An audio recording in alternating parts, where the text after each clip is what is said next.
A few days ago, I was eating barbecue when I unexpectedly bit into a pair of underpants. But the boss kept explaining, saying it was roasted ostrich tripe. I was half convinced, so I chewed a few more times vigorously. However, a stench like feces hit the top of my head. It was clearly a pair of underpants, so I quickly dialed 911. When the police arrived, they learned from the boss that all the meat was bought from the ostrich meat shop in town. The police immediately rushed to the meat shop to launch an investigation. They found many black buckets in the shop, and when opened, they were filled with marinated ostrich meat. In the pub next to it, there were ostrich eyeballs soaking. In the wardrobe in the back kitchen, there were more than a dozen ostrich skins neatly hung. When the police saw this, they felt so nauseous that they vomited. The boss, Zhang Yongming, was taken back to the police station. The police interrogated him. "How many people have you killed?" Zhang Yongming said with a smile, "How can I remember how many people I've killed? Go to my house and look. The number of sets of clothes is the number of people I've killed." The police immediately went to his home. They didn't expect that when they searched, they found a lot of things, most of which were clothes of teenage boys. There was also a plate of unfinished shredded pork with green peppers on the table. Forensic doctors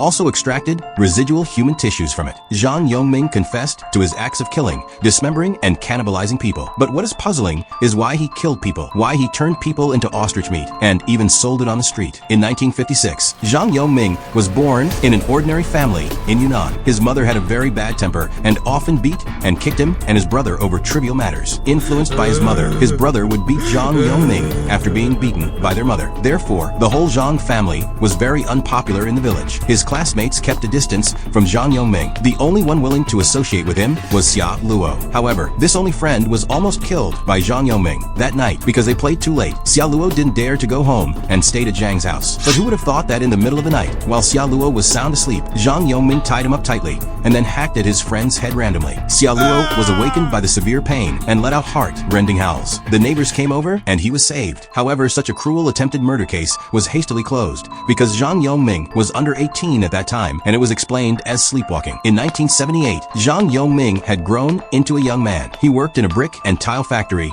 and met a co-worker named Sani. After they had supper in a snack bar, Sani disappeared. When people found him, he had become a hostage, abandoned in a cave, and his limbs were nowhere to be found. The police soon identified Zhang Yongming as the murderer, and the purpose of the murder was to covet money and rob property. Angry villagers jointly signed a petition demanding the death penalty for him. However, for various reasons, he was finally sentenced to death with a reprieve. In prison, Zhang Yongming behaved very well and got a commutation. He was released after only 19 years in prison. But starting from 2005, young men in his village began to disappear one after another. But because there were many irregular factories in the village at that time, the police thought that most of the missing young men were probably caught to work as illegal laborers, which was not surprising. So they didn't investigate further. In 2008, the local government carried out collective acquisition and development of the land in Nanmen village, and Yongming also received a sum of land acquisition compensation. Since then, Zhang Yongming built a freezer near his home and started a small business of selling meat. In the lively market, he always carried fresh ostrich meat to sell, and his business was surprisingly good because people who had eaten it said that the ostrich meat was plump,